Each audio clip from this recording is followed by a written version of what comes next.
Hello students, welcome back. स्वागत है आपका आज की क्लास में, जहां पर हम पढ़ेंगे गोल्डन रूल्स। और गोल्डन रूल्स पढ़ रहे थे हम नियम नंबर 26 से लेकर के नियम नंबर 30, या जितने भी हो जाते हैं हमसे 26 से लेकर के 32, 34 जितने भी हमसे होंगे वो आज हम पढ़ेंगे। आज हम पढ़ेंगे एरर डिटेक्शन को थोड़ा सा हैंड रिटन करके, बजाय उस क्वेश्चन को यूं की तो ला करके हम हैंड रिटन तरीके से पढ़ेंगे। और आज मैं आपको पढ़ाऊंगा प्रोनाउन से रिलेटेड एरर्स, है ना। जितने भी प्रोनाउन से रिलेटेड एरर्स होते हैं सारे मैं आप लोगों को पढ़ाने वाला हूँ, ठीक है ना। प्रोनाउन से संबंधित गलतियां क्या क्या होती है। तो let us begin my dear friends, शुरू करते हैं। देखिए, सबसे पहला रूल नंबर 26। रूल नंबर 26 में मैं आपको एक क्वेश्चन लिख रहा हूं। क्वेश्चन सुनना, क्वेश्चन क्या है। क्वेश्चन ये है कि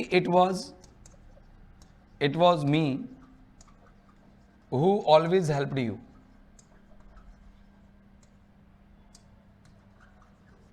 अब इसमें इस सेंटेंस में एरर कहाँ है। एक तो ये हो गया, दूसरा ये हो गया कि there was him who was ready to sacrifice। अब आप कहेंगे सर ये दो सेंटेंस हैं, इनमें एरर दिख रहा है आपको कहीं? बताओ, इनमें कोई सेंटेंस में एरर दिख रहा है? अगर आपसे बोल दें हम कि ये वाला पार्ट ए है, ये वाला पार्ट बी है, ये वाला पार्ट सी है, ये आपका नो एरर वाला पार्ट है, ठीक है ना। आपसे अगला बोल दें कि ये आपका पार्ट ए है, ये आपका पार्ट बी है, ये आपका पार्ट सी है, और अगला वाला पार्ट नो एरर है, तो आप नहीं समझ पाओगे। तो देखो, प्रोनाउंस आपके सबसे पहला प्रोनाउन होता है पर्सनल प्रोनाउन। पहले मैं पर्सनल प्रोनाउन को समझाता हूँ आपको। पर्सनल प्रोनाउंस वो शब्द होते हैं जो नाउंस के स्थान पर आते हैं। ये पर्सनल प्रोनाउंस की बात कर रहा हूँ। अब पर्सनल प्रोनाउंस होते हैं वो कौन कौन से होते हैं पहले समझो। पर्सनल प्रोनाउंस दो तरह के होते हैं, एक तो होते हैं सब्जेक्टिव वाले और दूसरे होते हैं ऑब्जेक्टिव वाले।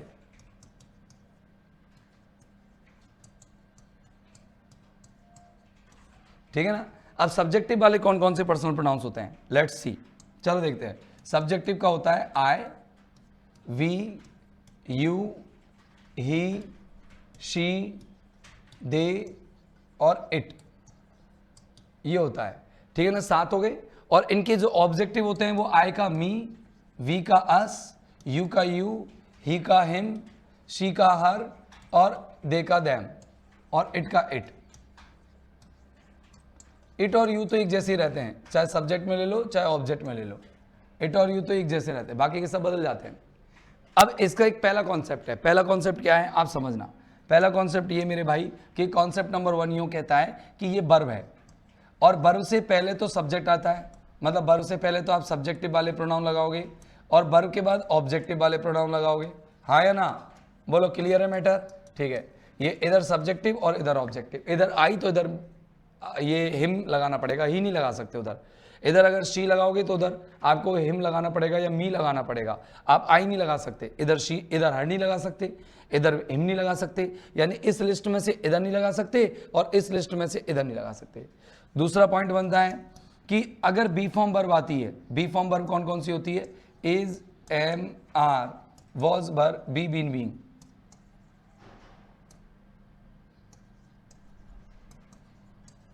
बी, बीन और बीइंग, अगर ये आते हैं, समझ रहे मेरी बात? Is, am, are, was, were, be, been, being आते हैं, is, am, are, was, were, be, been, being आते हैं, तो इनके बाद भी प्रोनाउन आना है कौन सा? Subjective.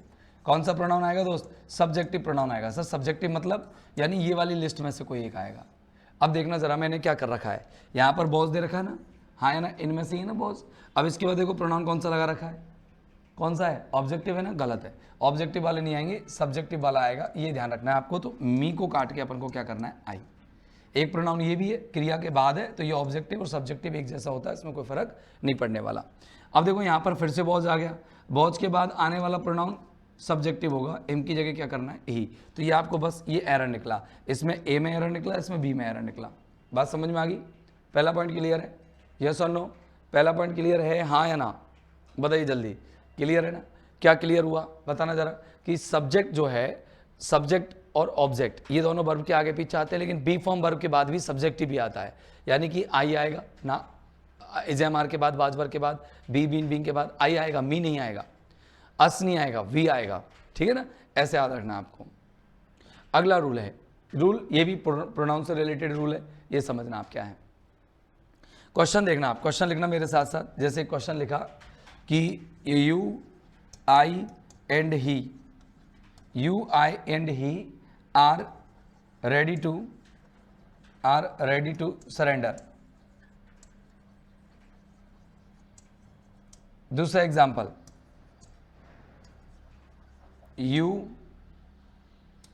I you and she were studying math.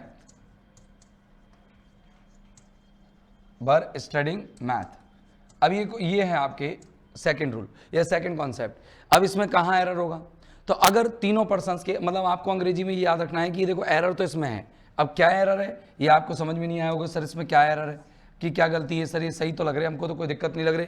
आपने कहा था वर्ब से पहले सब्जेक्ट आएंगे, तो देखो तीनों ही सब्जेक्ट हैं, ठीक है ना, ये देखो तीनों ही सब्जेक्ट हैं। तो गलती क्या है, गलती कोई सी लग नहीं रही हमें। तो गलती देखो ये है कि आपके प्रोनाउंस तीन पर्सन्स में बटे हुए होते हैं।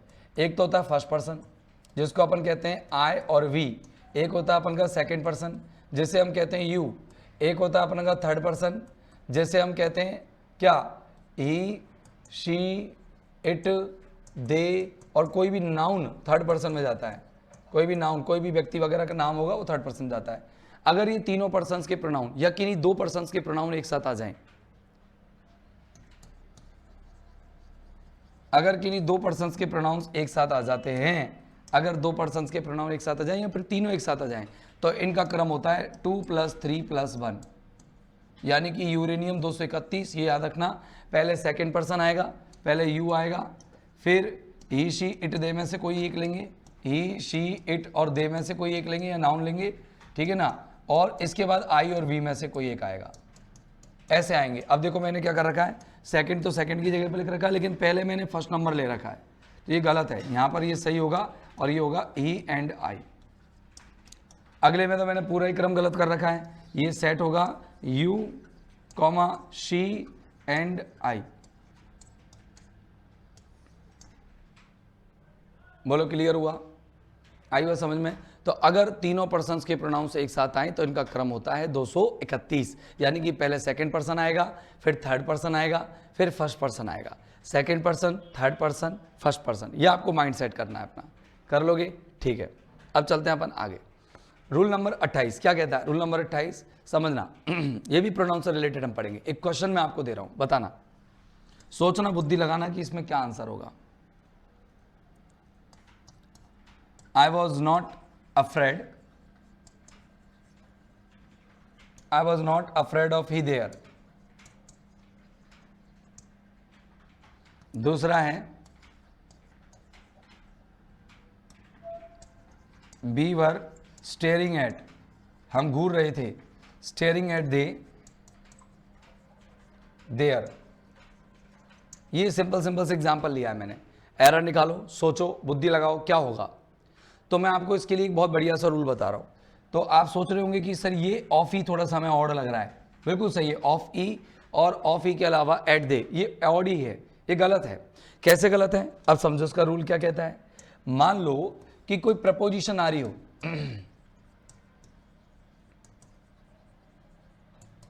क्या आ रही है, कोई प्रपोजिशन आ रही है, कोई भी at, on, in, with, without वगैरह कोई भी प्रपोजिशन आ रही है, जैसे एट आ रही है, ऑन आ रहा है, या इन आ रही है, या विद है, या विदाउट है, या अबाउट है। बहुत सारी प्रपोजिशंस होती हैं, with, without, above, about, among, ठीक है ना। तो इनके साथ आप लोगों को बिटवीन, इनके साथ आप लोगों को बहुत सारी हैं, बिहाइंड वगैरह बहुत सारी प्रपोजिशंस हैं। इनके बाद जब भी आप प्रोनाउन लगाओगे तो इसके बाद आपको प्रोनाउन लगाना होता है ऑब्जेक्टिव प्रोनाउन, सब्जेक्टिव नहीं। कौन सा प्रोनाउन लगाना होता है, ऑब्जेक्टिव प्रोनाउन लगाना होता है।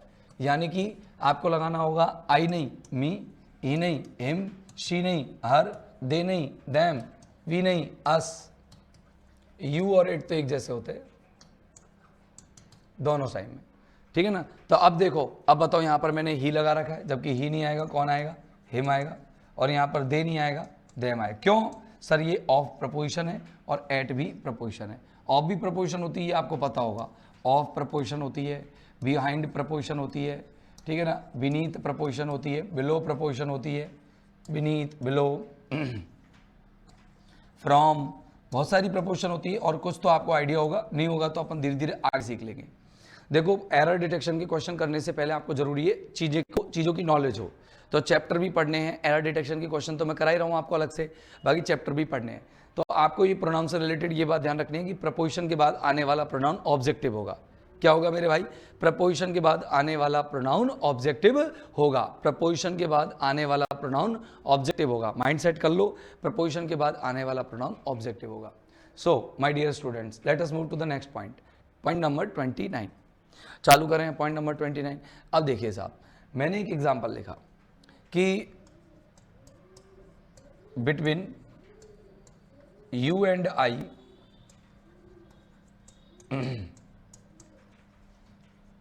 there was no duel, there was no fight। दूसरा एग्जाम्पल है, देखना,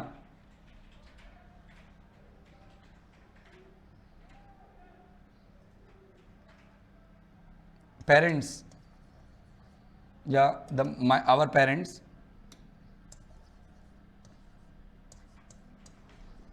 आवर पेरेंट्स आर वरिड।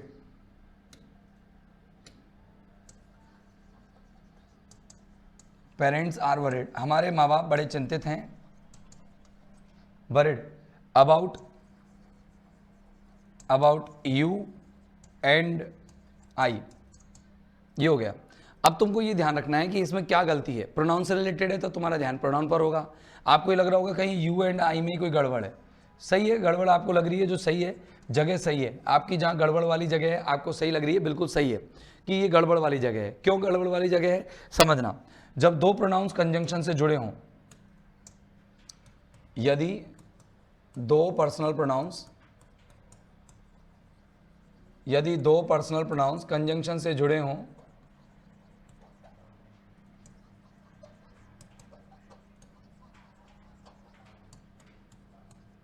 यदि दो पर्सनल प्रोनाउंस कंजंक्शन से जुड़े हों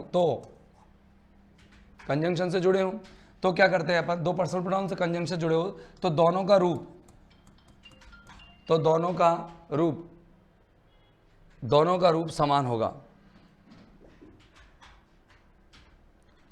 रूप समान होगा।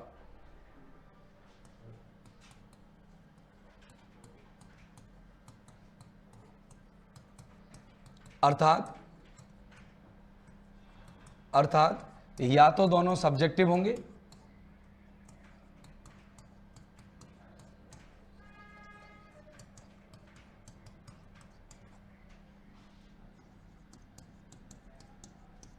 या फिर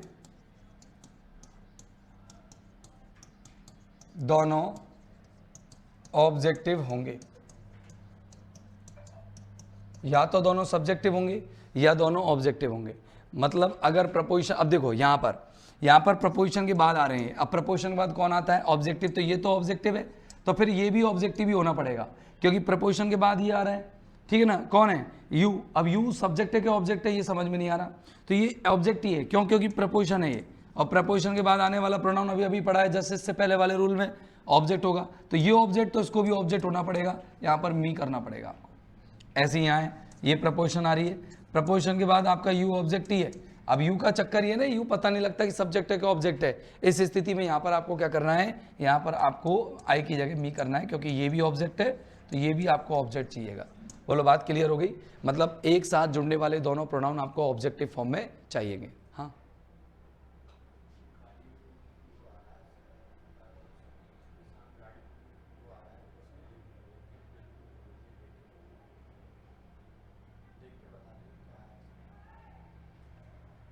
हाँ, तो ये देखना है यहाँ पर क्या है, प्रपोजिशन ऑब्जेक्ट ऑब्जेक्ट, ठीक है ना, ये याद रखना आपको।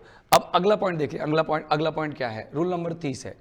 अगला पॉइंट भी बड़ा प्यारा सा है, सिस्टमेटिक है, सिस्टम से है, बहुत अच्छा सा टॉपिक है, और ये प्रोनाउन ही चल रहा है। प्रोनाउन में इसके अलावा और अपन को कुछ नहीं पढ़ना। तो देखो प्रोनाउन में चालू कर रहे हैं अभी फिलहाल, आज की क्लास में प्रोनाउन पढ़ना है, कल की क्लास में प्रोनाउन पढ़ना है, 2 दिन में हम प्रोनाउन सॉल्व कर लेंगे, ठीक है ना। प्रोनाउन से रिलेटेड एरर्स हमारे क्लियर हो जाएंगे। अब देखो ये वाला समझ में आ गया आपको, यदि दो पर्सनल प्रोनाउंस कंजंक्शन से जुड़े होते हैं तो दोनों का रूप समान होता है, ये ध्यान रखना है। अर्थात या तो दोनों सब्जेक्टिव होंगे या फिर दोनों कैसे होंगे, ऑब्जेक्टिव होंगे। ये आपको याद रखना है। तो आपका ये वाला रूल कंप्लीट होता है। अब चलते हैं रूल नंबर 30 के अंदर। रूल नंबर 30 में चलते हैं। अब रूल नंबर 30 में क्या है नियम, तो देख लो, जैसे मैंने कहा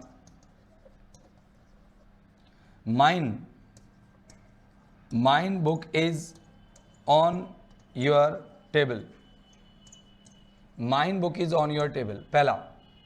दूसरा कि आई कांट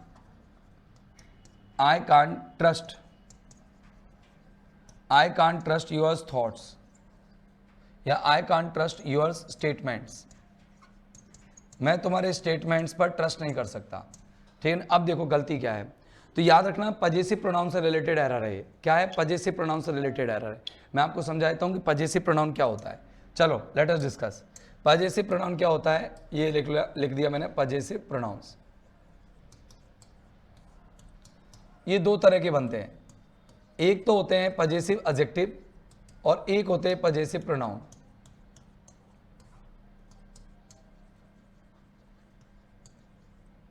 ये तो होते पजेसिव एडजेक्टिव्स और ये होते पजेसिव प्रोनाउंस। एडजेक्टिव कौन कौन से होते हैं, एडजेक्टिव्स की लिस्ट बनाओ। एडजेक्टिव्स कौन कौन से होते हैं, तो एडजेक्टिव होता है एक तो माय, एक हिज, एक हर, एक योर, एक आर, एक देयर, एक इट्स, देयर और इट्स। ठीक है ना। हिज और हर इट्स की भी अंत में एस आता है, किसी के अंत में एस नहीं आता। जबकि जो आपके प्रोनाउंस होते हैं वो कौन कौन से होते हैं, माइन के बाद हिज का हिज ही रहता है, हर का हर्स हो जाता है, योर का योर्स हो जाता है, अवर का अवर्स हो जाता है, देयर का देयर्स हो जाता है, इट्स का इट्स ही रहता है। अब इनमें दोनों में अंतर क्या है, ये तो हमेशा नाउन से पहले आते हैं। इनका अगर कोई नाउन चुपका हो तो नाउन से पहले आएंगे, हमेशा फिक्स है। और ये अकेले आएंगे, नाउन इनमें छुपा रहता है, नाउन इनमें छुपा रहता है, नाउन इनमें छुपा रहता है। समझ रहे हो मेरी बात, नाउन इनमें कैसा रहेगा, छिपा रहता है, छिपा रहता है। नाउन दिखता नहीं है इनमें, नाउन छिपा रहता है इनमें, नाउन दिखेगा नहीं इनमें, नाउन छिपा रहता है। तो ये अकेले आते हैं, कैसे आते हैं, अकेले, अकेले या तो सब्जेक्ट बनेंगे, या अकेले ऑब्जेक्ट बनेंगे, या फिर अकेले कॉम्प्लीमेंट बनेंगे। इन तीनों में से कुछ कॉम्प्लीमेंट मतलब होता है is am are was were के बाद भी अकेले आ जाता है। ये कब, जब अपन कोई नाउन को छुपा रहे हो। अब जैसे देखो माइन बुक आ रहा है, तो बुक भी जरूरी है यहाँ पर, मेरी किताब तुम्हारे टेबल पर है, तो माइन बुक नहीं आएगा यहाँ पर, क्योंकि नाउन आ रहा है ना। तो नाउन से पहले कौन आएगा, माइन या फिर माई, बताओ नाउन से पहले कौन आएगा, नाउन से पहले आएगा माई, तो माइन को हटा करके माई कर दो। ऐसे देखो स्टेटमेंट्स आ रहे हैं ना, नाउन, कथन, तुम्हारे कथन, तुम्हारे कथन कह रहे हैं ना हम, तुम्हारे कथन, तो एस नहीं आएगा, डायरेक्ट आएगा योर स्टेटमेंट, क्योंकि नाउन आ रहा है ना। तो नाउन से पहले कौन आएगा, पजेसिव एडजेक्टिव आएगा। जैसे मैंने एक एग्जांपल बोला, कहीं पर लिखा हो कि जैसे अवर्स हाउस, ये गलत है, क्योंकि जब हाउस आ रहा है नाउन तो अवर्स नहीं आएगा। मैंने कहा देयर्स एटीट्यूड, गलत है, उनका व्यवहार, एटीट्यूड, ये गलत है। तो कैसे करना चाहिए, देयर एटीट्यूड, और अकेला कहीं माई मत छोड़ देना, my is very good, my is very good गलत बात है, माई इज वेरी गुड गलत बात है, क्योंकि माई अकेला नहीं आता, यहाँ पर माइन लगाना पड़ेगा। तो मैं एक नोट करके इसमें 9 लिख देता हूँ, ये कभी अकेले नहीं आते, नोट इसके लिए, ये कभी अकेले नहीं आते, नाउन से पहले आएंगे, अकेले नहीं आते, हमेशा नाउन से पहले चलेंगे। आगे बात समझ में, हमेशा किसके पहले चलेंगे, नाउन से पहले चलेंगे, ये कभी भी अकेले नहीं आएंगे, और ये अकेले आएंगे, ये ध्यान रखना है आपको। बस ये आपको पजेसिव प्रोनाउन की क्या होगी, ये एक बार रिवीजन टाइप का है, आप इनको पढ़ना है और तरीके से एक बार सिस्टमेटिकली टॉपिक के अंदर पढ़ो, बाकी का भी आपके समझ में आ होंगे। यहाँ पर माई आएगा, यहाँ पर ही और आएगा। चलो हम अगले रूल की तरफ चलते हैं, रूल नंबर 31 की तरफ। रूल नंबर 31 क्या कहता है, समझना। रूल नंबर 31 में मैंने क्वेश्चन लिखा, जैसे देखो, यू एंड राहुल, तुम्हें और राहुल को शुड हेल्प, तुम्हें और राहुल को हेल्प करनी चाहिए, हेल्प वन अनदर, तुम्हें और राहुल को एक दूसरे की मदद करनी चाहिए। एक एग्जाम्पल आया। दूसरा कि ऑल द स्टूडेंट्स, सारे विद्यार्थी, ऑल द स्टूडेंट्स, सारे विद्यार्थी were talking to each other.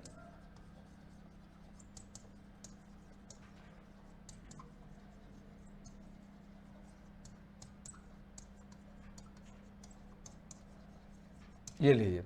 अब आप इन दोनों क्वेश्चंस में आप एरर ढूंढेंगे, सोचेंगे कि क्या एरर होंगे, भगवान जाने क्या एरर होंगे, एरर डिटेक्शन आप ढूंढ रहे होंगे। तो मैं आपको बता देता हूँ आपकी जानकारी के लिए कि इसमें एरर इतनी गहराई से ढूंढने की आवश्यकता नहीं है, बहुत सिंपल, बहुत आरामदायक एरर है।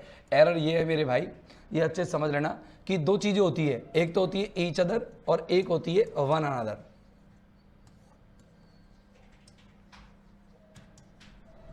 और दोनों का मतलब होता है एक दूसरे से। अब ये दोनों ऑब्जेक्ट बन के आते हैं, क्या बन के आते हैं, ऑब्जेक्ट। देख लो यहां पर ऑब्जेक्ट बन के आए हैं, हेल्प के बाद आ रहे हैं, टॉकिंग के बाद आ रहे हैं, ये ऑब्जेक्ट्स होते हैं, दोनों ऑब्जेक्ट्स होते हैं। दोनों क्या होते हैं, ऑब्जेक्ट्स होते हैं। बात ध्यान रख लोगे, दोनों क्या होते हैं, ऑब्जेक्ट्स होते हैं। ईच अदर कब यूज करते हैं, जब बात दो में चल रही है, जब सब्जेक्ट आपके दो हैं, तो जब सब्जेक्ट दो है तो ईच अदर यूज करेंगे। और सब्जेक्ट अगर दो से ज्यादा है, सब्जेक्ट अगर दो से ज्यादा है मेरे भाई, अगर सब्जेक्ट दो से ज्यादा है तो आप वन अनदर यूज करोगे। दो से ज्यादा में कितने भी हो सकते हैं, 2 प्लस कितने भी हो सकते हैं, और ये केवल 2 होंगे। जब आपके केवल दो ही सब्जेक्ट्स हों तो आपको यूज करना है क्या, ईच अदर। और अगर दो से सब्जेक्ट ज्यादा हो तो वन अनदर। इधर देखो कितने सब्जेक्ट हैं, एक तो यू है और एक राहुल है, दो है ना, तो दो ही है ना सब्जेक्ट, तो दो है तो अपन को क्या करना है, वन अनदर काटना है, ईच अदर लगाना है। आगे एरर समझ में, ये इसमें एरर था ना। अब देखो आपसे ऑल द स्टूडेंट्स में कितने, सारे विद्यार्थी, तो 2 प्लस होंगे, और 2 प्लस होंगे तो यहाँ पर ईच अदर को काट के क्या लिखना है, वन अनदर लिखना है। क्या लिखना है मेरे भाई, वन अनदर लिखना है। बोलो बात समझ में आ गई, पक्की आ गई ना, कोई दिक्कत तो नहीं है, आ गई ना बात समझ में। क्या समझ में आया, जल्दी बताओ क्या समझ में आया। ये आया कि अगर मान लो ईच अदर और वन अनदर की बात आती है तो ईच अदर केवल दो व्यक्तियों में परस्पर क्रिया दिखाएगा, और वन अनदर दो से अधिक व्यक्तियों के बीच में परस्पर क्रिया दिखाएगा। जैसे कि तुम और राहुल को क्या करनी चाहिए, एक दूसरे की मदद करनी चाहिए, और सारे स्टूडेंट जो हैं वो क्या कर रहे थे, एक दूसरे से बातें कर रहे थे। स्टूडेंट्स दो से ज़्यादा थे तो इसलिए वन अनदर आ गया, और यहाँ पर यू और राहुल 2 जने थे इसलिए यहाँ पर ईच अदर आ गया। दोस्तों उम्मीद करता हूँ कि आपको ये पूरे 6 के 6 रूल समझ में आए होंगे। अगले एपिसोड में और बाकी के नियमों की हम चर्चा करेंगे। आज के लिए बस इतना ही, फिर मिलेंगे अगले एपिसोड में, तब तक के लिए have a nice time, good day, goodbye, thank you very much, bye bye.